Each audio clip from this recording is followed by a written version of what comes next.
Scientist और उनकी theory ने ब्रह्मांड के सभी तरह के रहस्य को उजागर किया है और हमेशा हम सभी उनकी बात को सच मानते हुए आए हैं। फिर वह बात पृथ्वी पर पानी कहाँ से आया की बात ही क्यों ना हो।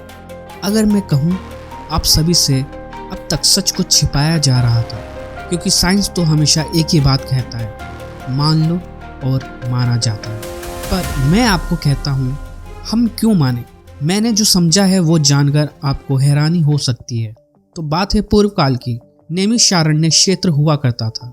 वहाँ बहुत से साधु मुनि रहा करते थे और वहाँ बहुत सुंदर फूल पौधे हुआ करते थे, जिनसे हमारे भगवान हरि नारायण विष्णु जी की पूजा संपन्न करी जाती थी।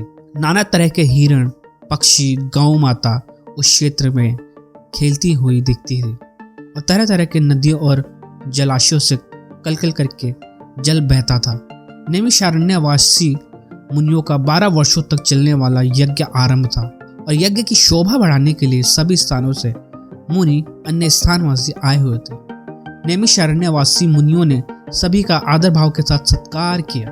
तभी महर्षि वेद व्यास जी के परम विद्वान शिष्य सूत जी लोमहर्षण जी पधारते। तभी सभी ब्राह्मण और मुनि ने सूत जी लोमहर्षण जी को शीर्ष स्थान पर बिठाया और सभी ब्राह्मण गण सूत जी से बातचीत करते और एक इच्छा जाहिर करते हैं। इस प्रकृति की रचना किसने की और जल जीवन जीव मनुष्य का निर्माण कैसे हुआ कि इच्छा प्रकट करते हैं। दोस्तों, तब सूत जी लोमहर्षण जी जो वेद व्यास जी के परम शिष्य हैं, वे कहते हैं, जो स्वयं जगत हैं, तीनों रूपों ब्रह्मा विष्णु शिव स्वरूप हैं। स्वयं ब्रह्मा जी प्रभु विष्णु जी के सहारे हैं। प्रभु विष्णु भगवान जी ने स्वयं ये प्रकृति बनाई है। सबसे पहले प्रभु नारायण जी ने तरह तरह की प्रजा की रचना करने के विचार से सबसे पहले जल की रचना करी है।